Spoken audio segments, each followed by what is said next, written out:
Most people who stay broke aren't lazy. They're not stupid. They're not unmotivated. They're smart. And that's exactly the problem. Because the same brain that makes you intelligent is often the one quietly keeping you stuck. You probably recognize this.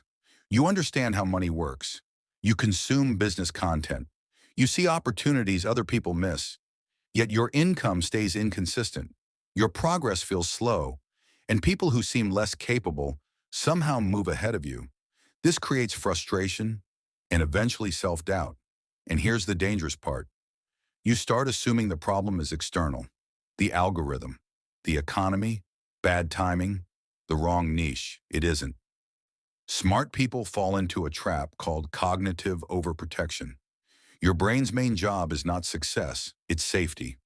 The more intelligent you are, the better your brain becomes at predicting risks, imagining failure, anticipating loss, avoiding embarrassment. So instead of acting quickly, you analyze longer, prepare more, wait for certainty. This feels responsible, but psychologically it creates paralysis.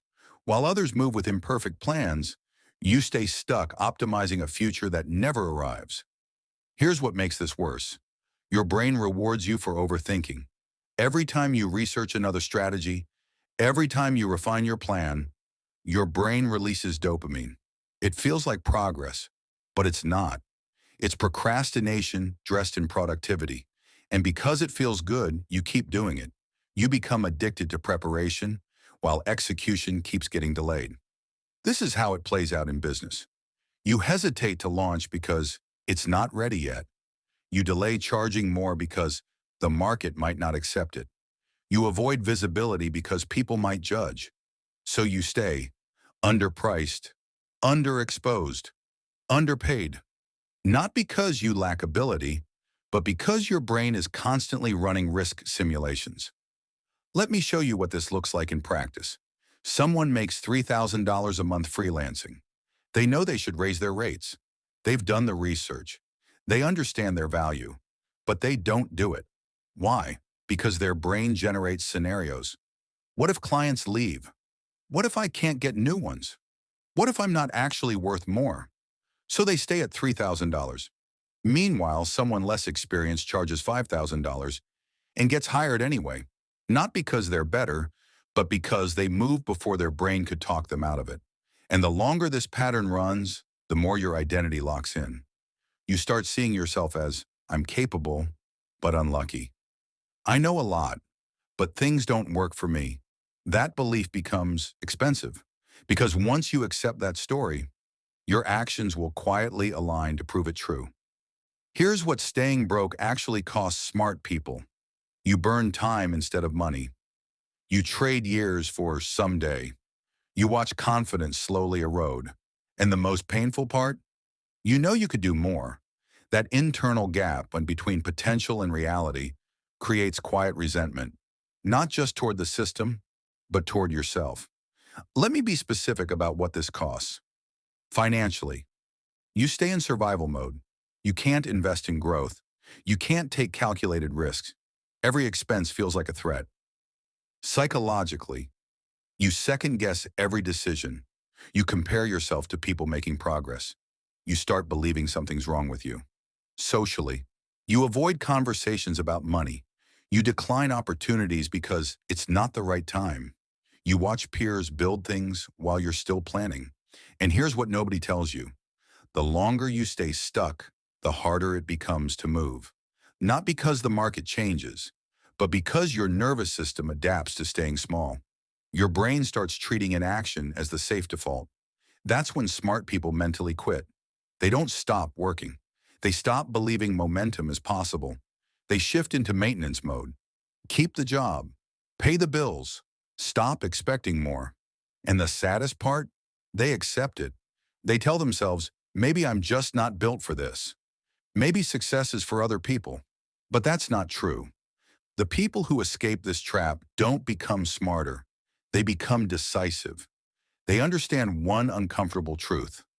Progress rewards speed, not intelligence. They act before confidence appears. They move while fear is still present. They treat mistakes as data, not identity. Psychologically, they train their brain to associate action with safety, not danger. Here's how that shift actually happens. Step 1. They recognize the pattern. They notice when their brain is creating excuses. They see overthinking for what it is, avoidance. Step 2. They act small and fast. They don't wait for the perfect plan. They make one move, then another, then another. Each action sends a signal to their brain. This is safe. We survived. Step 3. They redefine failure. Instead of seeing mistakes as proof they're not ready, they see them as confirmation they're moving. Because here's what smart people miss.